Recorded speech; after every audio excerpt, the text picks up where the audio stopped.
Hi friends, আজকে তোমাদের দাদাভাই বানাতে চলেছে মোচা চিংড়ি। তো সেই জন্য আমি এখানে মোচা ছাড়াচ্ছি, এই যে কিছুটা ছাড়িয়ে ফেলেছি। আর এই যে এর ভেতরের জিনিসগুলোকে বের করতে হয়, মানে এই যে এরকম এরকম একটা করে, তোমরা জানোই মোচা ছাড়াতে, তাও আমি বলে দিচ্ছি। এই কভারগুলো খুলে আর ভেতর থেকে এই এই যে এইগুলো যে থাকে এগুলো বের করে এই যে এই এই যে এই যে যেটা এরকম মোটা মতো এইটা, আর সাথে এই যে এই পাখনার মতো এটা, এই দুটোকেই ফেলতে হয়। তো আমি এটা ফেলে এখন রেডি করে নিই, তারপর পরের স্টেপগুলো তোমাদের দাদাভাই তোমাদের সাথে শেয়ার করবে। দেখো আমি খুব ভালোভাবে এটাকে কুচিয়ে নিচ্ছি, দেখতেই পাচ্ছ যতটা কুচানো সম্ভব। আর আমি কুচিয়েছি কাঁচি দিয়ে, কারণ আমার কাঁচি দিয়ে বেশি সুবিধা হলো দেখলাম। আর এঁচোড়টা, এই মোচাটা ভীষণ ভালো, প্রচণ্ড কষ মোচাটাতে, টাটকা মোচা। তো দেখো কালো হয়নি সেই জন্য। আর আমি এর মধ্যে জল দিয়ে, নুন দিয়ে, হলুদ দিয়ে ভিজিয়ে রেখেছি। এরপরে এটাকে সেদ্ধ করতে দেবো। দেখো এখানে এটা আমি 10 মিনিটের মতন ভিজিয়ে রেখেছি। আর এখানে আমি নিয়ে নিয়েছি কুকার। এবার আমি এই পুরো মোচাটাকে, বা আবার আমি এঁচড় বলে ফেলছি, যাই হোক, এই পুরো মোচাটাকে আমি দিয়ে দেবো কুকারে। আর হ্যাঁ, কুকারে দেওয়ার পর আমি দেবো এর মধ্যে কিছুটা সর্ষের তেল, কারণ সর্ষের তেল দেওয়ার একটাই কারণ, সর্ষের তেল দিয়ে সেদ্ধটা তাড়াতাড়ি হয়। আর কুকারে বেশি আঠা আঠা হয়ে লেগেও থাকবে না, সহজে ছেড়ে আসবে টুকরোগুলো। তো চলো আমি এবার এঁচড় মোচাটাকে কুকারে দিয়ে তোমাদের দেখাচ্ছি। দেখো আমি পুরো মোচাটাকে কুকারে ঢেলে দিয়েছি, আর এখানে দিয়ে দেবো খুব সামান্য পরিমাণে সর্ষের তেল। ব্যাস, আমার তেল দেওয়া হয়ে গেছে। এবার আমি এটাকে আটকে মোটামুটি 6টা-8টা স্টিম দিয়ে নেব। চলো, এটা আমি একেবারেই ভুলে গেছিলাম, তো এটা আমার হঠাৎ মনে পড়লো। সেটা হচ্ছে আমি মোচাতে আলু দিয়েছি, মোচাতে আলু দিতেই হয়।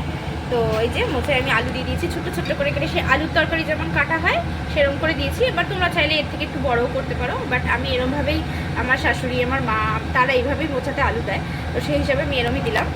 আর এটা এখন আমি ভেজে নেব, তার জন্য এখানে আমি দিয়ে দিয়েছি বেশ অনেকটাই পরিমাণে সর্ষের তেল, কারণ মোচা, এঁচোড়, তারপরে ভাড়ালি, এই ধরনের যে জিনিসগুলো, এগুলো রান্না করতে একটু তেল লাগে। তো আমি তেলটা দিয়ে দিয়েছি। এবার তেলটা আমার গরম হয়ে গেছে।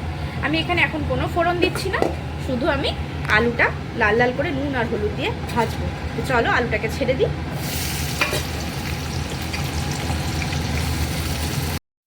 এই যে দেখো, এখানে আমি আলুটাকে ছেড়ে দিয়েছি।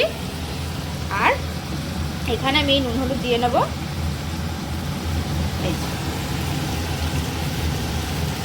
নুন হলুদ দিলে আলু ভাজাটা দেখতেও খুব সুন্দর হয়, আর নুন দিলে তো জানোই খুব তাড়াতাড়ি আলুটা ভাজা হয়ে যাবে। তো চলো আমি এবার এটাকে একটু লাল লাল করে ভেজে নিই, নিয়ে আমি একটু চাপা দিয়ে দেবো, দিয়ে আলুটাকে সেদ্ধ হতে দেবো। আলুটা খুব তাড়াতাড়ি সেদ্ধ হয়ে যাচ্ছে এখন, আলুগুলো বেশ ভালো আলুগুলো। তো আমি এটা একটু নাড়াচাড়া করে নিচ্ছি। আর তেলটা যথেষ্ট বেশি আছে, তো আলুটা খুব তাড়াতাড়ি সেদ্ধ হয়ে যাবে। তো চলো এবার আস্তে করে দিই, দিয়ে আমি এটা চাপা দিয়ে দিই। দেখো বন্ধুরা, এর আলুটা ভাজা হয়ে গেছে, মোচা আলুটা। এবার আমি চিংড়ি মাছ ভাজবো। সোনিয়া অনেকটাই আমার কাজ এগিয়ে রেখেছে, বাকিটা আমি ধরছি এখান থেকে রান্নাটা। মোচা সেদ্ধ করে দিয়েছে, আলু ভেজে দিয়েছে, মোচা কেটেছে। ঠিক আছে, চলো আলুটা ভাজা হয়ে গেছে, এবার চিংড়ি মাছটা আমরা এই তেলেই ছাড়বো, ছেড়ে ভেজে নেব। দেখো বন্ধুরা, তেল আমাদের আছেই। তো এবার আমরা যে কাজটা করবো সেই কাজটা করবো আমরা হলো নুন দিয়ে দেবো, নুন দিয়ে দিলাম, আর দিয়ে দেবো একটু হলুদ। দেখো বন্ধুরা, নুন হলুদ আমরা দিয়ে দিচ্ছি। এবার এর ভেতর চিংড়ি মাছ ফেলবো, ফেলে ভাজবো। এই চলে গেল আমাদের বেশ বড় বড় সাইজের চিংড়ি। এবার চিংড়ি মাছটাকে আমরা পুরোপুরিভাবে ভেজে নেব সুন্দর করে। দেখো বন্ধুরা, চিংড়ি মাছ আমাদের যতক্ষণ হচ্ছে ততক্ষণ আমরা মোচাটা ঢেলে নেব। এই দেখো চলে গেছে, মোচা খুব সুন্দরভাবে সেদ্ধ হয়েছে। এবার তোমাদের আমি একটা টেকনিক দেখাতে চলেছি, তোমরা মোচাটা ঢেলে নিয়ে কিন্তু এই কাজটা অবশ্যই করে নেবে। আগে আর একটুখানি দেওয়ার বাকি আছে, দিয়ে দিক সোনিয়া, তারপর তোমাদের দেখিয়ে দিচ্ছি আমি টেকনিকটা। দেখো বন্ধুরা, মোচা এসে গেছে। মোচা কিন্তু তোমরা একটু স্ম্যাশ করে নেবে, আমি বারবার বলেছিলাম। চামচ চামচে চটকানোর হাত ফাতি দরকার নেই, একটু স্ম্যাশ করে নেবে। খুব সুন্দরভাবে মোটা সেদ্ধ হয়ে গেছে আমাদের, স্ম্যাশ করার সময় বুঝতে পারছি। তো তোমরা এরকমভাবে একটু স্ম্যাশ করে নেবে। দেখো আমি স্ম্যাশ করে নিলাম একটুখানি, দিয়ে এবার আমরা চিংড়ি মাছটাকে তুলে ফেলবো। দেখো বন্ধুরা, চিংড়ি আমাদের সুন্দর করে ভাজা হয়ে গেছে। সামান্যই তেল ছিল, তো তেল একটুখানি দিতে হবে। তো দেখো বন্ধুরা, চিংড়ি আমাদের উঠে গেল। এরপর আমরা বাকি জিনিসগুলো করে তেলটা একটু দিয়ে গরম করে মশলাগুলো ছাড়বো। দেখো বন্ধুরা, তেল হয়ে গেছে আমাদের গরম। এবার আমরা এখানে দিয়ে দিচ্ছি একটা গোটা মোচার জন্য 1 টেবিল স্পুন মতন সাদা জিরে দেবে, এটার টেস্টটাকে এনহ্যান্স করবে। দেবে একটা তেজপাতা,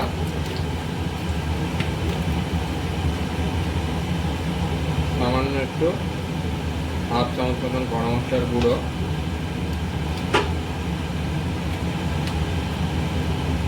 1 চামচ কাশ্মীরি মির্চ,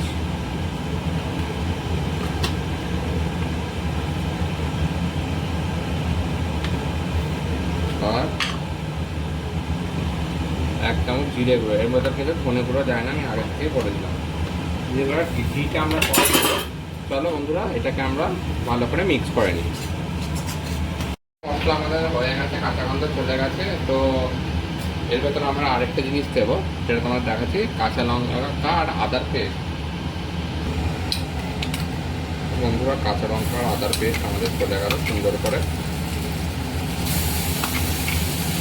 এটা আমরা মিক্স করে নেব। আমরা 3টে কাঁচা লঙ্কা ব্যবহার করেছি আর আদা 20 গ্রাম ব্যবহার করেছি। লঙ্কাগুলো খুব ঝাল, তোমরা পার ইয়ার ওয়াইজ রিকোয়ার্ড তোমরা তোমাদের মতো দিয়ে নেবে। হলো, এই চলে গেল। এবার এর ভেতর আমরা দিয়ে দিচ্ছি মোচাটা। দেখো বন্ধুরা, মশলা আমাদের কষে গেছে। এবার চলে গেল এটা সুন্দর করে মোচাটার সাথে আমরা এটা ভালো করে মিক্স করে নেবো আর একটু নুন দিয়ে নেবো। দেখো বন্ধুরা, কি সুন্দর মোচাতে রং ধরে গেছে। তো আমরা দেখো এতে দিয়ে দিলাম খুব সামান্য পরিমাণে ঘি দিয়ে দিলাম, আর দেবো এখন নুন, একটু হলুদ,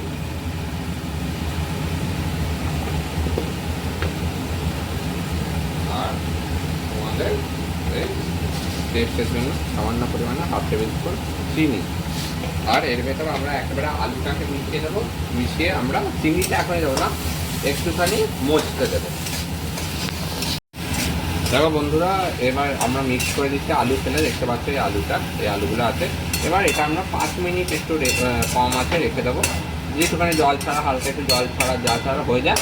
তারপর আমরা ফিরে এসে চিনিটা মিশিয়ে এটাকে নামাবো। চলো বন্ধুরা, একটু পরে আমরা তোমাদের সাথে ফিরে আসি। দেখো বন্ধুরা, খুব সুন্দর কালার চলে এসেছে। এবার আমরা এখানে মিশিয়ে দেবো চিংড়ি মাছটা।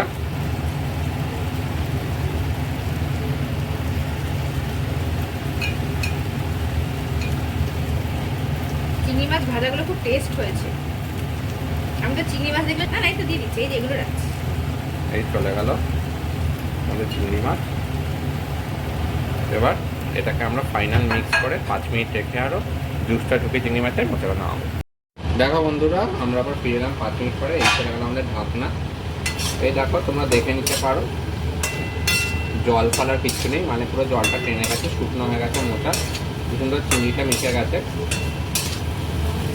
তো দেখো, এভাবেই তোমরা বানাবে মোচা চিংড়ি। খুব সহজভাবে আমরা দেখালাম।